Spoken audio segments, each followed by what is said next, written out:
23-ഉം 17-ഉം 30 ആകുമോ? ആകുമെന്നാണ് വിദ്യാഭ്യാസ വകുപ്പ് പറയുന്നത്. Kannur Kadannappally higher secondary school 10ാം ക്ലാസ് വിദ്യാർത്ഥിയായിട്ടുള്ള ധ്യാൻ കൃഷ്ണയ്ക്ക് ലഭിച്ച ഉത്തരക്കടലാസിലാണ് വിദ്യാഭ്യാസ വകുപ്പിന്റെ ഈ വിചിത്രമായിട്ടുള്ള കണക്ക്.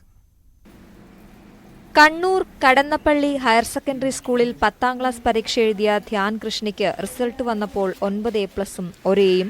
A ലഭിച്ചതാകട്ടെ ഇഷ്ടവിഷയമായ ബയോളജിക്കും. ധ്യാന്റെ പിതാവ് പുനർമൂല്യനിർണ്ണയത്തിനും മാർക്ക് ലിസ്റ്റിന്റെ കോപ്പിയും ആവശ്യപ്പെട്ട് അപേക്ഷ സമർപ്പിച്ചു. തുടർന്ന് തപാലിൽ വന്ന ഉത്തരക്കടലാസ് പരിശോധിച്ചപ്പോഴാണ് വിചിത്രമായ കണക്ക് ശ്രദ്ധയിൽപ്പെട്ടത്. അതിന്റെ എന്തെങ്കിലും A+ തന്നെ കിട്ടിയിട്ടില്ലെങ്കിലും അതിന്റെ പേപ്പർ വാങ്ങിയിട്ട് എന്തെങ്കിലും മാറ്റം ഉണ്ടെങ്കിൽ നോക്കാമെന്ന്. അങ്ങനെ ഇതിന് പേപ്പറിന് തന്നെ അപേക്ഷ കൊടുത്തു. അപ്പം ഇങ്ങനെ റിവാലുവേഷനിലും കൊടുത്ത് കിട്ടി. അപ്പോഴാണ് ഇത് കണ്ടത്. 40 മാർക്ക് മൊത്തത്തിൽ. പക്ഷേ 23-ഉം 17-ഉം കൂട്ടി 30 എന്നിട്ടത്. അങ്ങനെ ഇത് കണ്ടു, ഇത് കൊടുക്കണമെന്ന് തോന്നി. പഠിക്കാൻ മിടുക്കനായ മകന് A+ നഷ്ടമായതിന്റെ വേദനയിലിരിക്കുമ്പോഴാണ് ഉത്തരക്കടലാസ് കയ്യിൽ കിട്ടുന്നത്. മുഴുവൻ A+ കിട്ടിയ വിദ്യാർത്ഥികൾക്ക് അനുമോദന ചടങ്ങുകൾ നടത്തിയപ്പോൾ ധ്യാൻ കൃഷ്ണയ്ക്ക് മാറി നിൽക്കേണ്ടി വന്നു.